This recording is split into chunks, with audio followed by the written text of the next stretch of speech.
Yo les gens, j'espère que vous allez bien. On se retrouve pour une toute nouvelle vidéo pour parler de shoot beauté. En fin d'année passée, donc fin 2022, j'ai commencé à regarder un peu mon portfolio et à me dire qu'il fallait vraiment que je le mette à jour. Et du coup, j'avais surtout envie de refaire des shoots pour mettre à jour ce que j'ai déjà dans mon portfolio. En organisant ces shoots, je me suis dit que j'allais aussi en profiter pour vous montrer peut-être un peu plus de mon quotidien et éviter de toujours faire que des tutos. Le shoot dont on va parler aujourd'hui, c'est un shoot un petit peu orienté, pas vraiment skincare à proprement parler, mais on va dire de la beauté assez propre, assez épurée, minimaliste. On n'a pas de produits dessus, on n'a pas forcément un maquillage qui est très développé. Make-up nude sur un fond qui était aussi ton cher, vraiment quelque chose de relativement simple qui pour moi manquait un petit peu dans mon portfolio, où ce que j'avais ça datait vraiment beaucoup. Pour cette vidéo, j'avais donc envie de passer avec vous le processus complet quand j'organise un shoot comme ça. Qu'est-ce qui se passe depuis le moment où je trouve l'idée, où je cherche l'idée même, jusqu'au moment où finalement la photo est finie. La toute première chose, c'est forcément l'inspiration. L'inspiration, ça peut venir de plein de sources différentes. D'ailleurs, j'ai déjà fait une vidéo dessus, j'en ai parlé dans mes formations en para. Pour ce shoot, l'inspiration était pas forcément très compliquée parce qu'à vrai dire, ça venait tout simplement d'un besoin pour mon portfolio. En regardant mon portfolio, je voyais qu'il me manquait certaines choses, ou qu'en tout cas certaines choses dataient, pour pouvoir continuer à démarcher des clients par rapport à ce que j'ai envie de faire. Je me suis donc dit que j'allais organiser quelques shoots qui permettraient de combler ces lacunes dans mon portfolio. Ça va pas plus loin que ça. Oui, des fois, les idées peuvent venir de grandes choses, ça peut venir de choses qui viennent de l'intérieur, ça peut venir de choses qu'on voit un autre photographe réaliser, qu'on veut refaire à notre manière, ou d'un autre artiste, ça peut venir d'un élément qu'on voit au quotidien et qui nous inspire beaucoup, ça peut venir d'une couleur, ça peut venir de plein de choses, mais ça peut aussi être tout simplement un besoin pour de la prospection où on se dit que c'est quelque chose qu'on veut faire pour des clients et donc on va créer un shoot qui ressemble à ce qu'on voudrait faire pour des clients pour ensuite pouvoir essayer de le vendre. Pas vendre les photos, mais plutôt vendre ce type de travail pour qu'on nous engage pour ces prestations.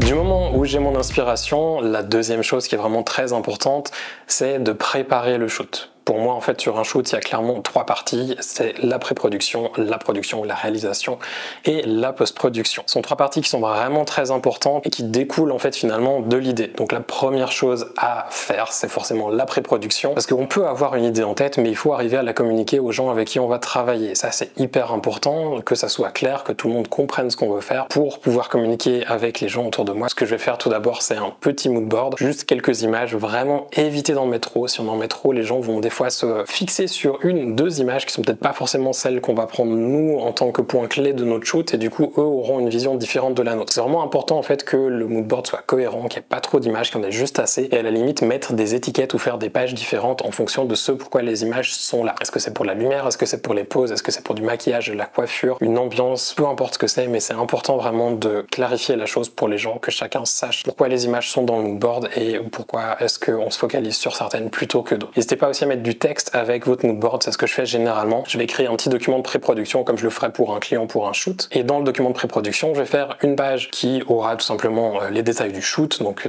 le call sheet avec les heures d'arrivée, les personnes qui seront là, numéro de téléphone, comment arriver sur le lieu du shoot, enfin tout ce genre de détails. Avec une autre page ensuite qui contient tous les détails du modèle. Ensuite de ça, je vais avoir une page qui sera un mood board global qui représente surtout en fait l'éclairage et le mood que je cherche à avoir, le rendu final que je veux. Ensuite une partie make-up et enfin une partie coiffure, s'il doit y avoir une partie coiffure. Et bien entendu que s'il y a d'autres choses qui se rajoutent dessus, du set design, ça sera une page à part entière. Enfin bref, ça va continuer comme ça en fonction de toutes les inspirations qui vont être nécessaires au shoot. D'ailleurs, j'en profite, si vous voulez savoir un petit peu plus sur ma manière de créer ce genre de document, n'hésitez pas à me le dire, éventuellement je ferai une autre vidéo, mais en attendant, vous pouvez retrouver tout ce genre d'informations dans mes formations sur Empara. Vous allez sur empara.fr et vous pouvez regarder les formations soit de shoot beauté, soit de produits, j'en parle plutôt bien en détail. Ce document de pré-production, il est hyper important pour moi parce que finalement il permet le jour du shoot que tout soit clair pour tout le monde et que s'il y a la moindre question, on est juste à se tourner vers ce document, il n'y a pas besoin de réfléchir pendant 40 minutes. Je pense que je suis pas le seul, je suis très tête en l'air, surtout quand je dois shooter et que je dois créer, je suis pas du tout quelqu'un de logique quand je shoot. Du coup pour moi c'est hyper important d'avoir un document qui est calé avant le shoot, qui laisse quand même de la place un petit peu à l'improvisation et à quelque chose d'authentique, mais qui est assez clair de manière à éviter d'hésiter par exemple, est-ce que je fais cet éclairage ou plutôt celui-là, est-ce que le fond on le fait cette couleur ou plutôt celui-là, de vraiment avoir l'idée en amont et ensuite d'avoir à exécuter, éventuellement d'essayer de changer 2-3 petits trucs, mais pas de changer radicalement au moment du shoot, c'est pas le but.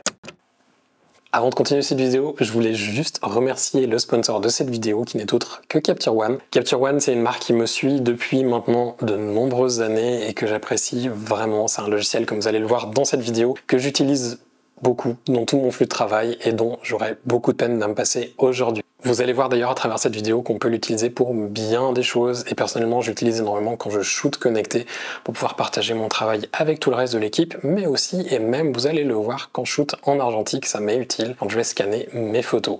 Si vous souhaitez en apprendre plus sur Capture One, je vous laisse dans la description un petit lien vers leur site. Allez, on retourne à la vidéo.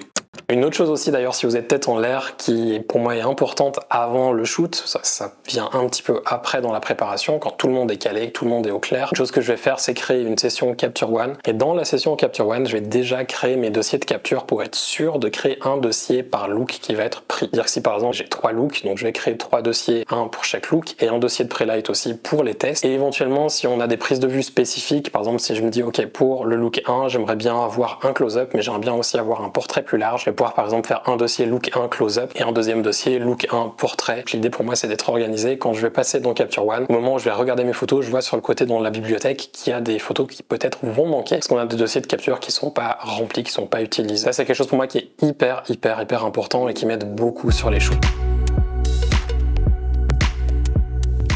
Quand on a tout qui est en place, on arrive enfin au jour du shoot, on accueille les gens et on leur laisse le temps de se mettre en place. Et pendant qu'ils se mettent en place, plutôt que d'être dans leurs jambes à discuter et les embêter, ce que je vais faire, c'est plutôt essayer d'installer mon set ou de préparer les derniers trucs dans ma session Capture One ou préparer les petits snacks pour tout le monde, peu importe, mais j'essaie de laisser les gens un petit peu tranquilles. On discute un petit peu avant ou après, mais quand ils s'installent, je les laisse s'installer tranquille pour gagner un petit peu du temps. Sur ce shoot-là, c'est un petit peu particulier parce que généralement, pendant qu'il y a le maquillage, je vais peut-être faire quelques tests lumière sur moi. Sur ce shoot-là, c'est un petit peu différent parce que j'ai dû préparer avant. On a décidé de faire une vidéo en fait pour montrer un maquillage nude du début à la fin pour un shoot. Vous pourrez voir comment est-ce qu'on obtient le rendu qu'on a. Ça viendra dans une autre vidéo, pas encore quand, mais bientôt. Sur un shoot comme ça, si j'avais pas eu cette vidéo à réaliser, j'aurais certainement fait quelques petits behind the scenes. On sait à quel point aujourd'hui les vidéos fonctionnent sur les réseaux sociaux, donc c'est vraiment important d'y penser. Je le dis, je suis pas le meilleur par rapport à ça. On va essayer de s'améliorer cette année. Parlons un petit peu du matériel pour ce shoot, parce que je sais que ça doit en intéresser plus d'un, le matériel sur les shoots. Sur ce shoot-là, j'avais pas forcément beaucoup de matériel. Donc j'ai shooté avec un fond couleur chair, c'était un fond de 1m35. Pour du beauté, ça suffit largement. Le fond, c'était pas la partie la plus intéressante. Parlons donc de lumière. Pour la lumière, ici, j'ai travaillé en lumière continue. On avait plusieurs looks qu'on voulait faire sur la journée, donc je préfère habituellement travailler au flash. Là, c'était un petit peu compliqué. On était plusieurs dans le salon qui est pas très grand, donc tout désinstaller, remonter, c'était pas super pratique. Du coup, j'ai fait le choix de tout garder le setup que j'avais fait pour la vidéo, pour les photos. Je travaillais ici avec 2 appuietures LS300D Mark II et sur une des deux, en fait, j'avais une softbox et l'inchrome avec une bague d'adaptation qui est un petit peu pourrie. Je pourrais la mettre en description si ça vous intéresse, mais sachez bien qu'elle est pas super, même si elle me dépanne bien, parce que j'avais pas envie de racheter des bagues pour éviter en fait d'avoir à démonter, remonter mes softbox à chaque fois avec la bague qui change. Là, ça m'arrange bien parce que j'ai juste à visser une bague d'adaptation sur mes softbox. Un petit peu galère, des fois ça tient pas bien fixé, mais ça fait le job. La softbox que j'avais, c'était une Octa de 1 mètre, c'était pas une version deep, c'était une version normale avec 2 couches de diffusion à l'intérieur. Sur certains shoots, j'ai tendance à mettre même encore une double couche de diffusion sur le devant. Je trouve que ça donne un rendu qui est vraiment très plaisant si on cherche vraiment à éliminer un maximum de spécularité et diminuer aussi le temps de travail en retouche. Ici, ça suffisait, surtout que j'ai utilisé un filtre de diffusion sur mon objectif. Et avant d'ailleurs d'en venir à l'objectif, parlons de l'autre lumière qui, elle, tapait dans un V-flat qui était juste derrière moi de manière en fait donner un petit peu de fill light. Le contrôle du contraste avec une fill light pour moi il est super important et permet vraiment d'élever un petit peu le travail, de donner un rendu toujours naturel comme avec une seule source de lumière, mais quand même on voit qu'il y a un truc qui est pas tout à fait normal et je trouve que ça donne vraiment ce côté très travaillé qui est intéressant et qui marche assez bien sans pour autant faire quelque chose de très fake. Plus cette source, la fill est grande et moins elle est visible on va dire sur la photo, en tout cas dans les yeux, plus je trouve que c'est intéressant. Parlons maintenant donc du boîtier. J'avais la chance d'avoir Nikon qui m'a prêté un Z9, d'ailleurs c'est celui avec lequel je suis en train de me filmer actuellement et j'ai shooté la plupart des photos avec le 24-70 2.8 qui est juste une tuerie. Je l'adore, j'utilise beaucoup, c'est l'objectif que j'utilise le plus avec le 105 macro que j'ai aussi d'ailleurs utilisé pour ce shoot. Le 24-70 en fait c'était un choix un petit peu particulier dans le sens où d'habitude je shoot tout au 105 pour la beauté, mais ici je trouvais intéressant d'avoir un petit peu plus de déformation et quelque chose d'un petit peu moins propre, parce que je trouve des fois que mon portfolio est un peu trop propre et j'avais envie de sortir un petit peu de ça, de faire évoluer mon travail aussi vers quelque chose d'un petit peu différent. En sachant que j'ai travaillé avec la lumière continue, j'ai aussi shooté à f4 sauf erreur, ce qui fait que j'ai une profondeur de champ qui est beaucoup plus fine que ce que j'ai d'habitude sur mes photos beauté, mais encore une fois je trouvais ça assez cool, ça donne un rendu un petit peu différent de ce que je peux déjà avoir dans mon travail. Pour ceux qui se posent la question du Z9, je reparlerai du Z9 dans une autre vidéo. Promis, je ferai une vidéo dédiée au Z9. Je l'ai aussi utilisé pour de la vidéo, je l'ai aussi utilisé en vidéo RAW, 8K. Je l'ai aussi utilisé pour du produit, ça me permet vraiment d'avoir pas mal d'utilisation et on pourra en parler. J'ai quelques vidéos à vous montrer. C'est un boîtier qui est, on va dire, pour le moins intéressant. Faut pas dire que c'est le meilleur boîtier que j'ai jamais eu dans mes mains. Pour le moment, j'en resterai là. Pour le matériel, il me semble avoir fait le tour. Peut-être oublié juste deux choses. La première, c'est la petite tablette sur laquelle Luana, notre modèle du jour, était appuyée. Une tablette que j'utilise tout le temps. Si vous avez vu ma formation beauté sur Ampara, vous avez vu que j'utilise beaucoup. C'est une simple tablette en bois qui est fixée en fait avec un Avenger F301. Je suis pas sûr de la ref, mais si jamais je vous la mettrai en description. Et dessus ensuite je change la surface avec du blanc, miroir ou noir ou gris en fonction de ce que je recherche comme réflexion ou réflexion négative. Et la deuxième chose peut-être que j'ai oublié de mentionner, c'est que j'ai aussi shooté avec le Mamiya RB67, donc en argentique moyen format.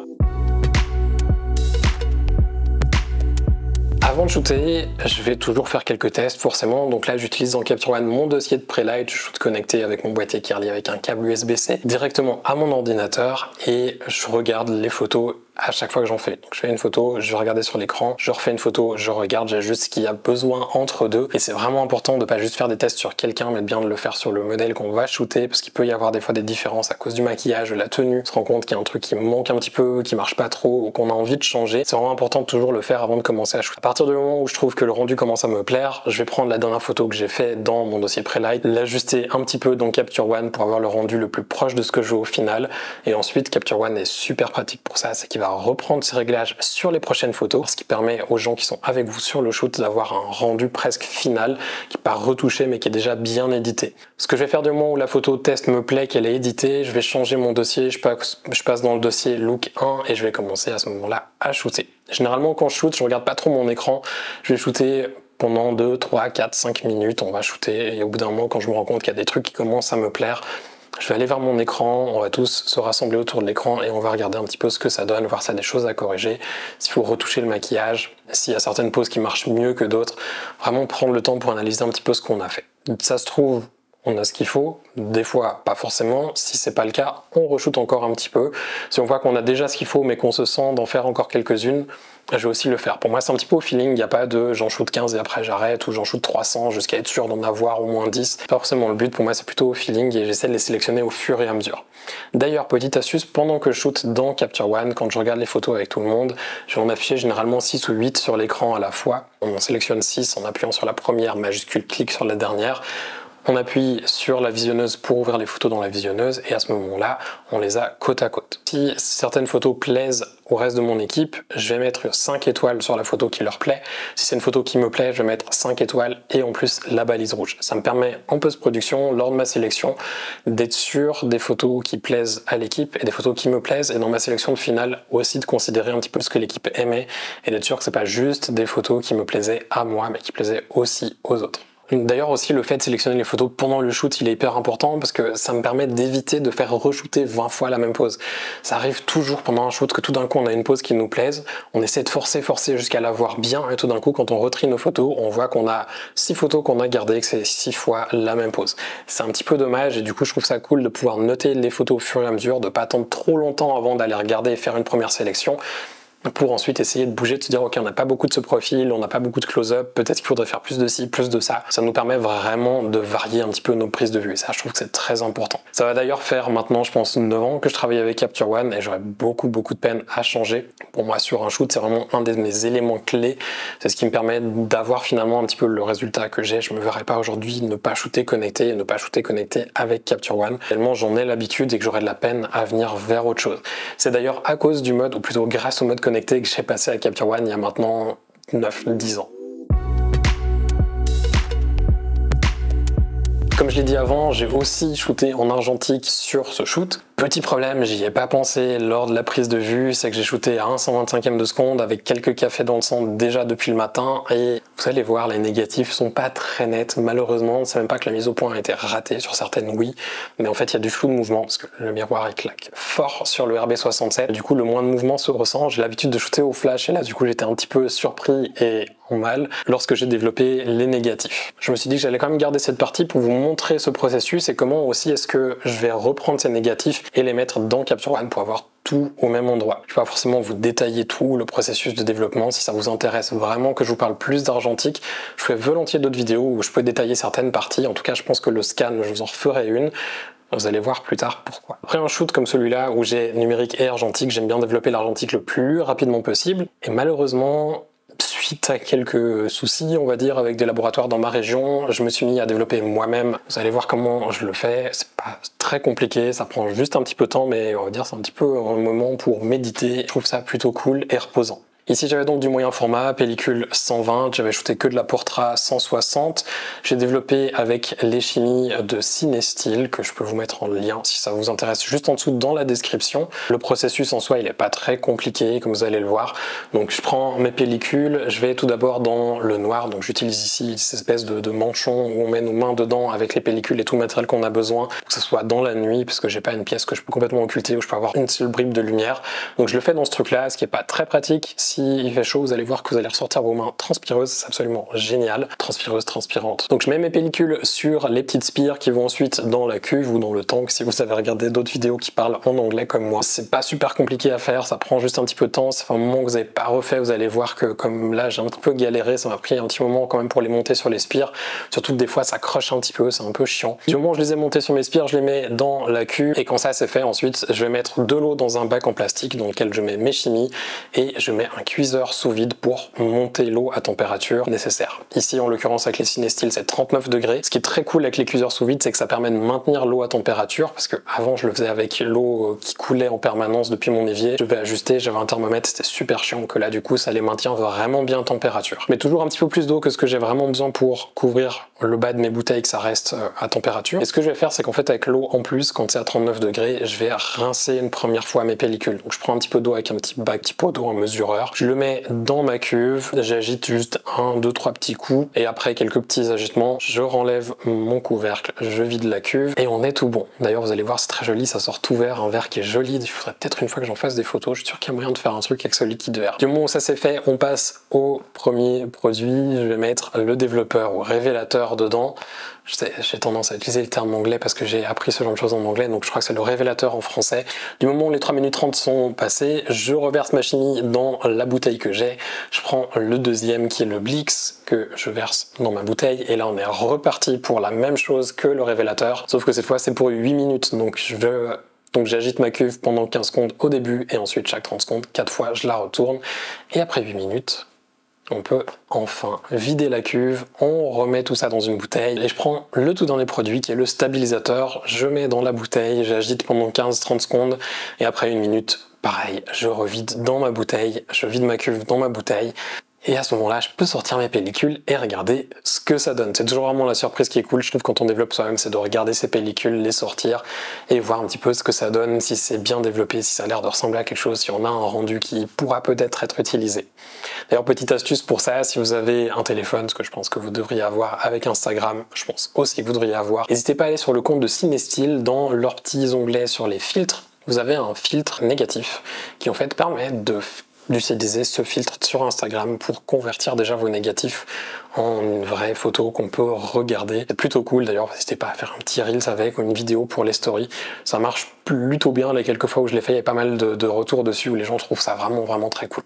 Les négatifs, généralement, je les laisse sécher quelques heures, des fois la nuit entière avant de les scanner. Parlons du scan maintenant. Le scan, beaucoup moyen de le faire, je vous ferai certainement une vidéo un petit peu plus complète un jour qui sera dédiée à ça. Ici je voulais vous montrer un processus assez basique parce que finalement j'avais pas tout avec moi pour le faire. Normalement j'utilise un scanner, un V600 d'Epson ou alors une mini station pour pouvoir scanner avec mon appareil. Ici je l'avais pas sous la main, donc j'ai un petit peu improvisé avec 2 plaques de plexi, une softbox, un flash et mon appareil relié à Capture One, ce qui marche plutôt bien. C'est une version un peu modifiée de ce que j'ai avec ma station de prise de vue, mais c'était pas non plus foufou. D'ailleurs, avant ça, j'ai essayé de le faire avec des lampes LED, dont je vais vous parler bientôt. Le problème que j'avais avec, c'est qu'en fait, les LED étaient trop séparés. On voyait en fait l'espace entre les lignes de LED sur les négatifs. Donc si vous voulez essayer de le faire, faites attention, ça marche pas forcément super, ou alors il vous faudra mettre des couches de diffusion ou reculer la lumière par rapport au négatif. Dans ce cas, j'ai décidé de plutôt partir sur la softbox avec des plaques de plexi plus une couche de diffusion. Donc j'avais mon L1 Chrome 5 qui était posé sur le sol, en dessus mon Octa de Elinchrom là 1 mètre parce que j'avais pas quelque chose de plus petit sous la main. Vous pouvez bien entendu utiliser quelque chose de plus petit, il n'y a pas de souci par rapport à ça, même à la limite un bol avec une diffusion dessus, ça aurait probablement aussi très bien marché. Il faut juste que vraiment la lumière soit aussi uniforme que possible. Là-dessus, j'ai posé une couche de diffusion de Rosco. La diffusion, en fait, elle me permet simplement d'éviter de voir les textiles. Parce que les diffusions textiles, comme on a sur les softbox, si on fait une photo, même avec le flash, la matière va se voir. Que par contre, les diffusions telles que celle de Rosco, c'est complètement lisse, on verra pas de texture lorsqu'on va photographier notre négatif avec la diffusion dessous. Le négatif, je le mets entre 2 plaques de plexi. Idéalement, il aurait fallu du verre plutôt que du plexi. Ça a tendance à moins facilement se rayer et aussi avoir un petit peu moins de problèmes d'électricité statique, ce qui va faire qu'on a donc moins de poussière avec du verre qu'avec du plexi. Ici, j'ai avec du plexi, donc je l'ai fait avec. Je mettais du coup mes négatifs entre les 2 plaques pour que ça soit vraiment à plat et que ma netteté soit bien faite sur tout le négatif et pas juste sur une zone. Quand je fais la netteté d'ailleurs sur les négatifs, que je les prends en photo, je le fais toujours sur le logo de Kodak sur le côté ou alors sur les numéros, les choses qui se trouvent sur la bande qu'il y a sur le côté. Ça permet d'éviter que l'appareil fasse la mise au point sur le grain plutôt que sur le négatif. Il y a une légère différence, mais des fois ça peut se voir et si vous voulez vraiment le meilleur résultat possible, c'est bien d'utiliser ces bandes sur le côté pour le faire. Le fait de prendre les photos, je les passe direct dans Capture One en jetant connecté, comme ça je peux les voir en direct et encore une fois, je peux ajuster la première et ensuite les réglages s'appliquent aux suivantes. Pour transformer un négatif en une photo qu'on peut vraiment regarder sur Capture One, c'est pas très compliqué. Il suffit de prendre le point noir et le point blanc de la courbe ou des niveaux et de les inverser. Ça permet d'avoir une image en négatif et donc comme on a un négatif, en fait, on a un rendu qui est à l'inverse, ce qui fait qu'on a une image qui devrait ressembler à quelque chose. Faites attention en faisant ça quand même, vous allez voir que certains outils marchent du coup à l'inverse, pas forcément sur le calque, mais sur le calque de fond, oui. Si vous bougez le contraste dans un sens, vous verrez qu'en fait, au lieu d'en enlever, ça va en rajouter parce qu'on travaille sur un négatif qu'on a inversé avec une courbe. Donc n'hésitez pas ensuite à créer des calques pour travailler avec les réglages comme ils devraient l'être. Il y a juste la courbe qui, même sur les calques, marchera à l'envers parce qu'elle agit en fait sur les données du brut et pas sur les données qui ont déjà été traitées. En tout cas, c'est ce que je crois comprendre. Peut-être que je me trompe, mais vous verrez que ça marche comme ça. C'est pas très compliqué en fait à le convertir du coup en positif ou en photo qu'on peut regarder en photo finale. Ensuite, il faut, du moment où on a converti avec la courbe inversée, juste faire quelques corrections de couleur. J'utilise généralement là aussi les courbes, mais aussi les niveaux. J'utilise le mode automatique sur les couleurs, ce qui est pas très compliqué. Il faut juste aller dans les préférences, changer le mode des niveaux. Quand ça a été changé, vous cliquez sur la petite baguette magique sur l'outil des niveaux, vous verrez que vous avez déjà des couleurs qui devraient être un peu plus proches du résultat final, ou en tout cas quelque chose de bon. Et ensuite, à partir de là, une petite correction à la main et ça devrait le faire. Ce qui est intéressant en fait de le faire directement dans Capture One, c'est que du coup, ça me permet de faire une sélection de mes photos numériques et argentiques dans une seule interface, de pas avoir par exemple des négatifs dans Lightroom parce que j'ai utilisé Negative, Filmlab ou je sais même plus comment ça s'appelle, ou alors d'utiliser le système de scan de Epson et ensuite devoir importer des TIFF ou des JPEG. Ici, je travaille aussi avec du brut. Ça m'arrange et je trouve que le rendu est plutôt pas mal en s'entraînant un petit peu, en entraînant votre œil. Vous allez voir qu'avec Capture One, vous arrivez vraiment à des très bons rendus sur vos négatifs. Ça demande juste un petit peu de patience et ensuite vous pouvez enregistrer en fait à chaque fois ces conversions en pré-réglage, même avec les calques, étant donné que depuis la version 23, on peut aussi enregistrer les calques dans un style. Et ça, c'est vraiment pratique justement pour ce genre de choses, où finalement on peut garder un calque de correction de couleur, de contraste, de luminosité générale, et ensuite un qui donnerait un look global à la photo. Petite astuce aussi, j'utilise toujours, j'en avais parlé il y a quelques années en arrière, des styles Lutify, je les utilise énormément, et même ici dans les conversions des négatifs, j'aime bien les utiliser, parce que je trouve qu'en utilisant par exemple les vintage films, on arrive à avoir un rendu qui est assez proche finalement de ce que je peux avoir avec les conversions, avec d'autres logiciels qui sont censés donner un rendu plus juste du négatif. Mon but n'est pas forcément d'avoir une Portra 400 ou Portra 160 qui ressemble à du Portra 160 ou 400, mais qui a le look que j'ai envie d'avoir, et c'est pour ça que finalement ça me dérange pas trop si ça ressemble pas forcément à de la Portra. Si vous voulez une fois que je vous détaille vraiment ce processus de scan avec Capture One, n'hésitez pas à me le dire. Ici c'était plus pour vous montrer que c'est possible de le faire et que du coup avec Capture One on peut aller vraiment très loin dans notre processus, dans notre workflow finalement depuis avant la prise de vue jusqu'au moment même où on scanne des négatifs en plus d'avoir shooté en numérique. Quand on a tout qui est scanné, on passe à la sélection finale et ici malheureusement les négatifs étaient pas mal flous, il y en a peut-être une ou deux que je vais quand même retoucher pour moi, que je trouve assez cool. Je sais pas forcément si je les utiliserai, on verra. Je sais pas s'ils vont vraiment avec ce que j'ai jeté en numérique, on verra aussi. Mais du coup dans ce cas-là j'ai choisi plutôt retoucher tout ce qui était numérique pour les partager avec les gens avec qui j'ai réalisé ce shoot et aussi pour mon portfolio. En termes de retouches, je vais pas aller m'étaler dans les détails, je pense que la vidéo est déjà bien assez longue comme ça. Sachez juste que ce que je fais généralement c'est je repasse mes photos dans Capture One pour les traiter un petit peu en plus de ce que j'ai fait pendant le shoot. Ça me permet vraiment de finaliser, par exemple uniformiser les tons chers, donner un look un petit peu plus spécifique, retravailler mes contrastes et ce genre de choses. Et à partir du moment où ça c'est fait, que j'ai un look qui est quasiment final, je vais passer dans Photoshop, retoucher ma photo et dans Photoshop, c'est pas très compliqué, c'est généralement un nettoyage avec l'outil tampon, outil correcteur localisé. Ensuite de ça, je vais passer à du Dodge and Burn pour corriger un petit peu les transitions de luminosité en termes micro et macro, donc vraiment très fin et un petit peu plus large. Généralement, je me concentre plus sur les détails un peu plus larges que très fins pour garder un rendu qui est aussi naturel que possible. Quand ça c'est fini, je reviens dans Capture One, je finalise éventuellement mon image si on a besoin, ajout de netteté, de grains ou de ce genre de choses. Et ensuite, j'exporte mes photos depuis Capture One en format final, dans ce cas-là du JPEG. On arrive du coup à la fin de ce shoot, les photos sont retouchées et la vidéo va aussi s'arrêter là. J'espère qu'elle vous aura plu, peut-être que c'était un petit peu long, n'hésitez pas à me dire en commentaire si c'était trop long, si c'était intéressant, si vous voulez que je détaille plus certaines parties que j'ai abordées dans cette vidéo. Ça m'intéresse vraiment d'avoir vos retours aussi pour pouvoir développer certains aspects de la chaîne, parce que j'ai envie de sortir un petit peu de la retouche. Je sais que j'en ai fait beaucoup, que les vidéos de shoot marchaient des fois un petit peu moins bien, mais je vais essayer de vous faire plus de behind the scenes. Aussi de photos de produits, j'ai quelques vidéos de shoot de montres que j'ai fait récemment pour mon portfolio que je vais vous partager tout bientôt. Juste le temps de les monter, de parler un petit peu dessus pour vous expliquer ce que j'ai fait et ça viendra rapidement. En attendant ces prochaines vidéos, je vous souhaite de passer une toute belle journée. Je vous dis à bientôt. Ciao!